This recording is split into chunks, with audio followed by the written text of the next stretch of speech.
नमस्कार। अध्ययन अड्डा यूट्यूब चैनल पर मैं दुष्यंत सिंह एक बार फिर से आप सभी लोगों का बहुत बहुत स्वागत करता हूं, इस उम्मीद के साथ कि आप सभी अच्छे होंगे और आपकी पढ़ाई लिखाई भी बहुत अच्छी चल रही होगी।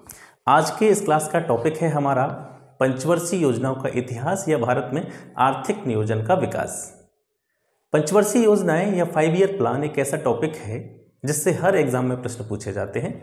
हम स्पेशली यूपी लेखपाल की तैयारी कर रहे हैं, तो यूपी लेखपाल के जो रूरल डेवलपमेंट वाला सेक्शन है उस हिसाब से ये जो टॉपिक है पंचवर्षीय योजनाओं वाला बहुत इंपॉर्टेंट है। तो पंचवर्षीय योजनाएं जितनी भी हैं उनके बारे में हम आगे बात करेंगे नेक्स्ट वीडियो में। सबसे पहले ये जान लेना आवश्यक है कि जो पंचवर्षीय योजनाएं हैं, ठीक है, या जो भी 5 ईयर प्लान है, आर्थिक नियोजन है, उसका विकास किस तरीके से हुआ और इसकी संचालन में या इसके क्रियान्वयन में कौन कौन सी प्रमुख संस्थाएं भाग लेती हैं, उन सभी के बारे में बेसिक जानकारी हमारे पास होनी चाहिए। तो आज इस वीडियो में हम बेसिकली बात करेंगे कि जो नियोजन की प्रक्रिया है वो किस तरीके से प्रारंभ हुई, किस तरीके से नीति आयोग फॉर्म हुआ, किस तरीके से पहले जो योजना आयोग था वो नीति आयोग में कन्वर्ट हुआ, पंचवर्षीय योजनाओं का जो अनुमोदन किया जाता है, स्वीकृति दी जाती है या उसका जो समीक्षा की जाती है वो किस संस्था के द्वारा की जाती है, और उन संस्था से जुड़े हुए कौन कौन से प्रश्न आपके एग्जाम के पॉइंट ऑफ व्यू से आ सकते हैं उनके बारे में देख लेते हैं। ठीक है, तो अगर नियोजन एक शब्द जो है मैं इस वीडियो में बार बार यूज़ करूँगा, नियोजन, तो इस नियोजन को सबसे पहले समझ लीजिए ताकि आपको कोई दिक्कत ना हो। नियोजन का अपने आप में अर्थ होता है प्लानिंग, और जो हमारी पंचवर्षीय योजनाएं हैं वो भी क्या है, एक तरह की प्लानिंग है। 5 साल के लिए भारत के जो लोग होते हैं या भारत की जो भी पॉपुलेशन होती है, जनता होती है, उसके विकास के लिए, उसकी मूलभूत ज़रूरतें जो हैं उनके डेवलपमेंट के लिए सरकार समय समय पर कुछ पॉलिसी बनाती है, कुछ योजनाएं बनाती है, उन्हीं को पंचवर्षीय योजनाएं कहा जाता है। हालांकि पंचवर्षीय योजनाएं अब समाप्त कर दी गई हैं, इसके बारे में हम आगे बात करेंगे नेक्स्ट वीडियो में। एक क्रमिक रूप से किसी भी चीज़ को पढ़ना बेटर रहता है बजाय इसके कि आप रट्टा मार प्रवृत्ति पर ध्यान दें। तो इसी वजह से जो पंचवर्षीय योजनाएं थी उनको मैंने नेक्स्ट वीडियो में रखा है। छोटा सा वीडियो होने वाला है ये, और इसमें हम सिर्फ बात करेंगे जो नियोजन है हमारा, जो प्लानिंग की शुरुआत हुई थी, आर्थिक नियोजन की शुरुआत हुई थी या पंचवर्षीय योजनाओं के विकास की शुरुआत हुई थी, वो कहाँ से हुई थी। ठीक है, तो चलिए क्लास स्टार्ट करते हैं और सबसे पहले देख लेते हैं 1934 में सर एम विश्वेश्वरैया के द्वारा एक पुस्तक लिखी गई थी, प्लान्ड इकोनॉमी फॉर इंडिया।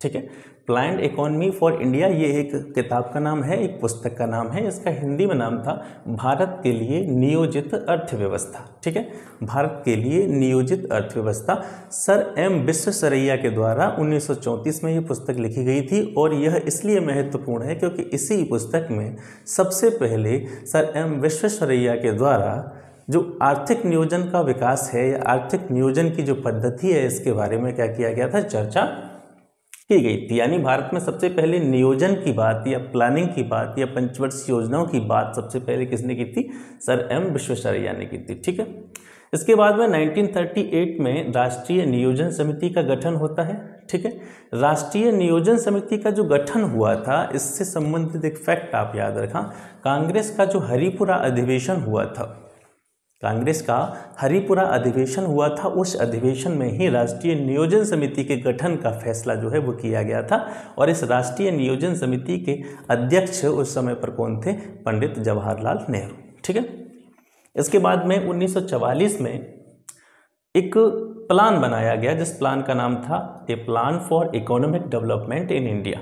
ठीक है, भारत के आर्थिक विकास के लिए एक योजना, इसका मतलब है ए प्लान, एक योजना फॉर इकोनॉमिक डेवलपमेंट, आर्थिक विकास इन इंडिया, भारत में, भारत के आर्थिक विकास के लिए एक योजना तैयार की गई थी 1944 में। और इस योजना को किसने तैयार किया था, उस समय पर मुंबई के यानी जो बॉम्बे हुआ करता था उस बॉम्बे के प्रमुख 8 उद्योगपति जो थे, ठीक है, उनके द्वारा इस योजना को तैयार किया गया था। और इस योजना को इसके अलावा बॉम्बे प्लान या टाटा बिरला प्लान के नाम से भी जाना जाता है। ठीक है, वैसे इसका नाम क्या था, a plan for economic development in India, और बेसिकली इसको बॉम्बे प्लान या टाटा बिरला प्लान कहा जाता है क्योंकि ये बम्बई में क्योंकि ये रिलेटेड था, मुंबई के जो 8 उद्योगपति थे उनके द्वारा इस योजना को बनाया गया था, तो इसको बॉम्बे प्लान। इसके अलावा जो उद्योगपति थे GRD टाटा, ठीक है, इसमें जो प्रमुख योगदान था GRD टाटा का था। उनके द्वारा ही सभी को संगठित किया गया था। जितने भी कह सकते हैं हम पूंजीपति थे, जितने भी उद्योगपति थे, उन सभी को संगठित किया गया था और उन सभी के द्वारा जो है बैठ करके विचार करके एक योजना तैयार की गई थी भारत के आर्थिक विकास के संबंध में। ठीक है, तो इसको टाटा बिरला प्लान भी कहा जाता है। ये योजनाएं क्यों तैयार की जा रही थी, आर्थिक नियोजन क्यों चल रहा था, इन पर काम करने की ज़रूरत क्यों महसूस हो रही थी उस टाइम पे? क्योंकि आप जानते हैं ये जो समय था 1934 का या 1938 का या 1944 का, मतलब इस एरिया के आसपास का जो समय था, ये वो समय था जब भारत आज़ादी की ओर अग्रसर हो रहा था। और लगभग 1944 तक हम कहें तो लगभग ये सुनिश्चित हो चुका था कि भारत अब बहुत जल्दी ही आज़ाद हो जाएगा। जब भारत आज़ाद हुआ था या अंग्रेज जब भारत छोड़कर गए थे, तो उस समय पर भारत की जो आर्थिक स्थिति थी वो बहुत ही दयनीय थी। इकोनॉमिक कंडीशन इंडिया की बहुत ज़्यादा ख़राब थी। और क्योंकि भारत 1947 में आज़ाद हुआ था, तो इससे पहले ही जो लोग थे, कह सकते हैं जो शिक्षित लोग थे या जो उद्योगपति थे, जो भारत के बारे में सोचने वाले लोग थे, उन्होंने यह विचार करना प्रारंभ कर दिया कि जब सत्ता हमारे हाथ में आएगी, जब यह हमारा देश स्वतंत्र हो जाएगा, तो इस पर किस तरीके से, यानी जो लोग हैं पॉवर्टी में जी रहे हैं, गरीबी में जी रहे हैं, इनके विकास के लिए किस तरह के प्लान बनाए जाने चाहिए, किस तरह की योजनाएं बनाई जानी चाहिए। तो इसी पर जो है सोचने के लिए, इसी पर काम करने के उद्देश्य से ही ये सारे प्लान बनाए जा रहे थे, ये सारी नियोजन की प्रक्रियाएं चल रही। फिर 1945 में इसी क्रम में, यानी इसी नियोजन से संबंधित, इसी प्लानिंग से संबंधित, लोगों के आर्थिक सामाजिक विकास से संबंधित एक योजना आई थी, पीपल्स प्लान। ठीक है, पीपल्स प्लान को हिंदी में जन योजना कहते हैं और इस जन योजना के प्रतिपादक थे एम.एन. राय। ठीक है, एम.एन. राय ने पीपल्स प्लान दिया। तो ये जो फैक्ट्स हैं इनको आप दिमाग में रखें, इससे कम से कम, ठीक है, ये तो वैसे तो बहुत ब्रॉड सब्जेक्ट है, इस पर बहुत ज़्यादा चर्चा की जा सकती है, लेकिन क्योंकि हम लेखपाल के परीक्षा के उद्देश्य से पढ़ रहे हैं और ये एक दिवसीय परीक्षा है, इतना ज़्यादा गहराई में यहाँ पर भी जाने की ज़रूरत नहीं है, क्योंकि फिर सेशन बहुत लंबा हो जाएगा।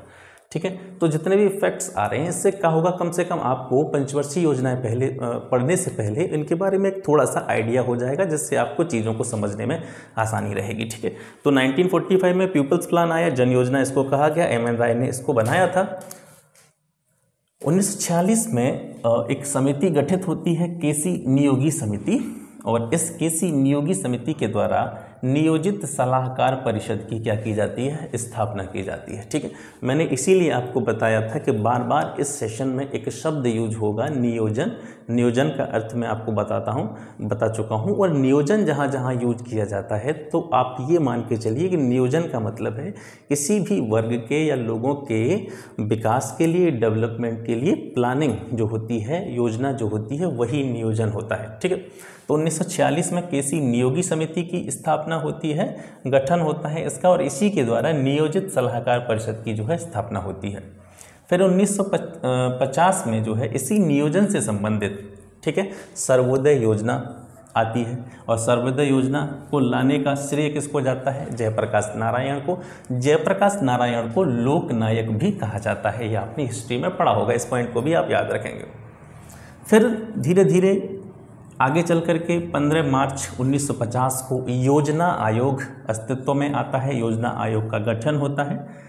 योजना आयोग जो है वर्तमान में नीति आयोग के नाम से जाना जाता है। तो ये दोनों पॉइंट आपके लिए बहुत इम्पोर्टेंट हैं। ठीक है, 15 मार्च 1950 को योजना आयोग का गठन हुआ, और इस योजना आयोग को 1 जनवरी 2016 से नीति आयोग के नाम से जाना जाता है। ठीक है, यानी पुराना जो योजना आयोग था आपका, वर्तमान में उसे अब नीति आयोग कहा जाता है। नीति आयोग की फुल फॉर्म भी आपसे पूछी जा सकती है, NITI, इसका मीन्स है national institution for transforming India. ठीक है, national institution for transforming India इस नीति आयोग की फुल फॉर्म है।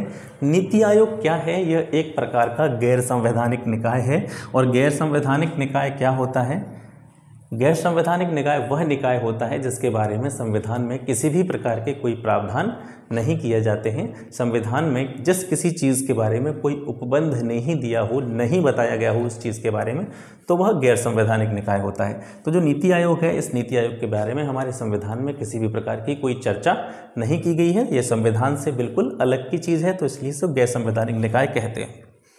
अब एक प्रश्न आता है कि नीति आयोग का अध्यक्ष कौन होता है। तो नीति आयोग का जो अध्यक्ष होते हैं वो प्रधानमंत्री होते हैं।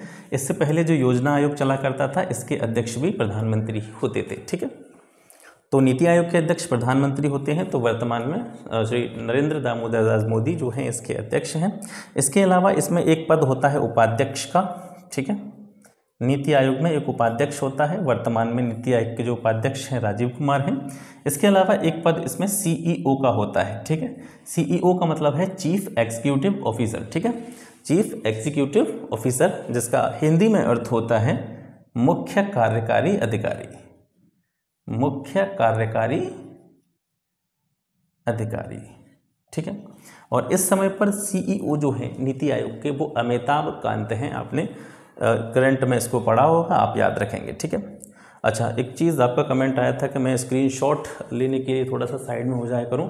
मुझे इससे पिछली वीडियो में थोड़ा सा ध्यान नहीं रहा था। थोड़ा सा मैं, क्योंकि सुबह मेरा स्कूल का टाइम हो रहा था, तो उस समय पर मैंने जल्दी में वो वीडियो रिकॉर्ड करी थी। हालांकि इस वजह से मुझे ध्यान नहीं रहा था कि आपको स्क्रीनशॉट भी लेना है। तो सबसे पहले आप इसका एक स्क्रीनशॉट ले लीजिए, फिर आगे की चीज़ों पर बात करते हैं। ओके, तो अध्यक्ष हो गया इसके प्रधानमंत्री, उपाध्यक्ष हो गए इसके राजीव कुमार, सीईओ इसके जो है जिनको चीफ एग्जीक्यूटिव ऑफिसर कहा जाता है, मुख्य कार्यकारी अधिकारी कहा जाता है, उनका नाम भी मैं आपको बता चुका हूँ।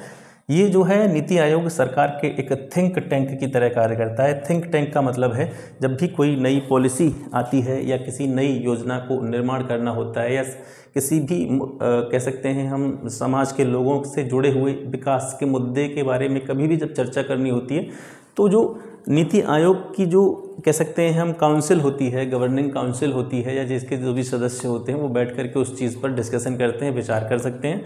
तो एक तरह से सरकार का थिंक टैंक के रूप में इसको जाना जाता है। इसकी जो कार्यकारी परिषद होती है, गवर्निंग काउंसिल जिसको कहते हैं, इसमें कौन कौन से सदस्य होते हैं। तो जितने भी राज्य हैं हमारे, जितने भी स्टेट्स हैं, उन सभी के जो मुख्यमंत्री होते हैं, ठीक है, वो सभी इसकी गवर्निंग काउंसिल में शामिल होते हैं। इसके अलावा जो केंद्र शासित प्रदेश होते हैं उनके उपराज्यपाल भी इसकी गवर्निंग काउंसिल में सम्मिलित होते हैं। तो आपसे अगर प्रश्न पूछा जाए कि नीति आयोग की जो कार्यकारी परिषद होती है, गवर्निंग काउंसिल होती है, उसमें कौन कौन होता है, सभी राज्यों के मुख्यमंत्री, इसके अलावा जो केंद्र शासित प्रदेश होते हैं उनके उपराज्यपाल। ठीक है, अब एक है संस्था आपकी राष्ट्रीय विकास परिषद। ठीक है, राष्ट्रीय विकास परिषद, इसको एनडीसी कहते हैं, नेशनल डेवलपमेंट काउंसिल।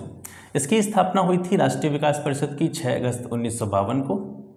ठीक है, और आपसे प्रश्न पूछा जा सकता है कि राष्ट्रीय विकास परिषद यानी एनडीसी की स्थापना जो हुई थी वो किस समिति की सिफारिश पर हुई थी। तो केसी नियोगी समिति की सिफारिश पर हुई थी। ठीक है, इसके सदस्यों में कौन कौन शामिल होता है राष्ट्रीय विकास परिषद के सदस्यों में? सभी सीएम, सभी राज्यों के मुख्यमंत्री, नीति आयोग के जो भी सदस्य होते हैं वो भी इसके सदस्यों में आते हैं। इसके अलावा हमारी जो केंद्रीय मंत्री परिषद होती है उसमें जितने मंत्री होते हैं वो भी इसके सदस्य होते हैं, और केंद्र शासित प्रदेशों के जो प्रशासक होते हैं वो भी इसके सदस्य होते हैं। तो आप याद रखेंगे राष्ट्रीय विकास परिषद या नेशनल डेवलपमेंट काउंसिल, उसमें सदस्यों में कौन कौन आता है? सभी सीएम, नीति आयोग के सभी सदस्य, इसके अलावा केंद्रीय मंत्री परिषद के सभी मंत्री और केंद्र शासित प्रदेशों के जो प्रशासक होते हैं वो सभी इसके सदस्य होते हैं। सबसे ध्यान देने की बात, यह इम्पोर्टेंट बात यह है कि जब इसका गठन हुआ था 6 अगस्त 1952 को, उस समय पर इसके सदस्यों में सिर्फ राज्यों के मुख्यमंत्रियों को ही कंसीडर किया जाता था। 6 अगस्त 1952 को जब एनडीसी का गठन हुआ था तो उस समय पर इसके सदस्य केवल कौन होते थे? जितने भी हमारे स्टेट्स हैं, जितने भी हमारे राज्य हैं, उनके जो मुख्यमंत्री होते थे वही इसके सदस्य होते थे। 1967 से 1967 से ये जो 3 पॉइंट हैं नीचे वाले आप देखेंगे, नीति आयोग के सदस्य, केंद्रीय मंत्री परिषद के जितने भी मंत्री और केंद्र शासित प्रदेशों के जो प्रशासक हैं, इनको 1967 से एनडीसी में शामिल किया गया है, यानी राष्ट्रीय विकास परिषद के सदस्यों में शामिल किया गया है। राष्ट्रीय विकास परिषद को सुपर कैबिनेट के नाम से भी जाना जाता है। ठीक है, इसको सुपर कैबिनेट के नाम से भी जाना जाता है। कार्य क्या होता है राष्ट्रीय विकास परिषद का? ये क्या मुख्य कार्य करता है? जो योजना आयोग है, हालांकि योजना आयोग अभी इसका नाम नहीं है, तो जहां पर योजना आयोग मैं बोल रहा हूं उस जगह पर आप समझेंगे कि मैं नीति आयोग की बात कर रहा हूं। तो राष्ट्रीय विकास परिषद या नेशनल डेवलपमेंट काउंसिल का कार्य क्या है कि जो योजना आयोग होता है, योजना आयोग जितनी भी योजनाओं को बनाता है, राष्ट्रीय विकास परिषद का मुख्य कार्य क्या है? यानी देखिए, नीति आयोग, नीति का मतलब समझ रहे हैं आप? नीति बनाना, योजना बनाना। तो जो योजना बनाने का कार्य करता है वो नीति आयोग करता है। इससे पहले योजना आयोग करता था इस काम को, अब उसको नीति आयोग करता है। तो नीति आयोग के द्वारा जितनी भी योजना बनाई जाएंगी, जितनी भी पॉलिसी बनाई जाएंगी, उन योजनाओं की समीक्षा करने का काम कौन करेगा? एनडीसी, राष्ट्रीय विकास परिषद। ये उनकी समीक्षा करेगा कि योजना किस तरीके की है, योजना सही है, गलत है, इसमें कौन कौन से और सुधार किए जा सकते हैं। इस तरह की जो है समीक्षा एनडीसी के द्वारा की जाएगी और समीक्षा करने के बाद में उसको स्वीकृति देना, ठीक है, उसको परमिशन देने का कार्य भी योजना राष्ट्रीय विकास परिषद के द्वारा किया जाता है। ठीक है, तो मुख्य रूप से इसका कार्य क्या है कि योजना आयोग के द्वारा जितनी भी योजना बनाई जाएंगी उन सभी की समीक्षा करेगा और समीक्षा करने के बाद में उनको स्वीकृति देगा। एनडीसी भी, राष्ट्रीय विकास परिषद भी एक सलाहकारी निकाय है। इसका कार्य है सरकार को सलाह देना किसी भी योजना के प्रति और किसी भी पॉलिसी के बारे में। ठीक है, गवर्नमेंट को एक एडवाइस जारी करना इसका कार्य होता है। लेकिन सबसे प्रमुख बात यह है कि जो सलाह, ये जो एनडीसी है, जो सलाह गवर्नमेंट को देता है, सरकार उस सलाह को मानने के लिए बाध्य नहीं है। वो चाहे तो इसकी सलाह को मान सकती है, अन्यथा नहीं मान सकती है।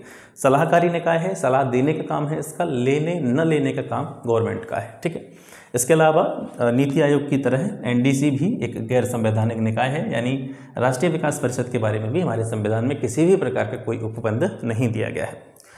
2 प्रश्न आपसे पूछे जा सकते हैं कि भारत में नियोजन की शुरुआत कब होती है, और जैसा कि मैं आपको बता चुका हूँ, आपकी समझ में ये चीज़ें आ चुकी होंगी कि मैंने पूछ रहा हूँ कि नियोजन की शुरुआत कब होती है भारत में। तो नियोजन का मतलब है जब यहाँ से हमारी जो 5 ईयर प्लान्स स्टार्ट होते हैं, भारत की जो पंचवर्षीय योजनाएं प्रारंभ होती हैं, वहीं से हम कह सकते हैं कि विधिवत रूप से, एक सही क्रम में भारत में नियोजन की शुरुआत मानी जाती है। ठीक है, यानी जो पंचवर्षीय योजनाएं हमारी शुरू होती हैं, वहीं से भारत में नियोजन की विधिवत शुरुआत मानी जाती है। तो नियोजन की जो शुरुआत हुई थी भारत में कब से हुई थी? 1 अप्रैल 1951 से हुई थी। ठीक है, और नियोजन का जो जनक माना जाता है भारत में, वो माना जाता है पंडित जवाहरलाल नेहरू को। इन्हीं के समय में या इन्हीं के प्रधानमंत्रित्व काल में प्रथम पंचवर्षीय योजना जो है लागू की गई थी। तब से लगातार 5 वर्ष पर जो है समय समय पर पंचवर्षीय योजनाएं लागू की गई हैं। उन पंचवर्षीय योजनाओं में कौन कौन से प्रमुख फैक्ट्स रहे हैं जो आपके एग्जाम के पॉइंट ऑफ व्यू से महत्वपूर्ण हैं। इसके अलावा हम विशेष रूप से पंचवर्षीय योजनाओं का जो अध्ययन करेंगे वो करेंगे हम ग्राम समाज के परिप्रेक्ष्य में, यानी ग्रामीण समाज जो है अपना हमारा जो सोसाइटी है, रूरल डेवलपमेंट है, ग्रामीण विकास है, उससे संबंधित कौन कौन सी योजनाएं किस पंचवर्षीय योजनाओं में लागू की गई। ठीक है, कौन कौन से प्रमुख कार्यक्रम उन पंचवर्षीय योजनाओं के दौरान लागू किए गए थे, उन सभी को हम नेक्स्ट वीडियो में पढ़ेंगे। यानी स्पेशली हम पंचवर्षीय योजनाओं को किसके संदर्भ में देखेंगे? हमारा जो रूरल डेवलपमेंट है, ग्रामीण विकास है, उसके संदर्भ में हम पंचवर्षीय योजनाओं का अध्ययन करेंगे। ठीक है, तो आज की क्लास में बस इतना ही। आशा करता हूँ क्लास आपको पसंद आया होगा। क्लास आपको पसंद आता है तो इसको जो नीडी लोग हैं, ज़रूरतमंद लोग हैं, उनके लिए शेयर करें। जो बड़े बड़े कोचिंग संस्थानों की हाई फीस वाले जो भी पेड कोर्स हैं उनको अफोर्ड नहीं कर सकते हैं, उनके लिए आप इसको शेयर कर सकते हैं। बाकी अगर आपको वीडियो पसंद आता है तो चैनल को लाइक या सब्सक्राइब शेयर कर सकते हैं। ये मैंने पहली बार कहा है, थोड़ा सा अजीब लग रहा है। चलो ठीक है, तो फिर मिलते हैं आपसे नेक्स्ट वीडियो में। तब तक के लिए नमस्कार, जय हिंद।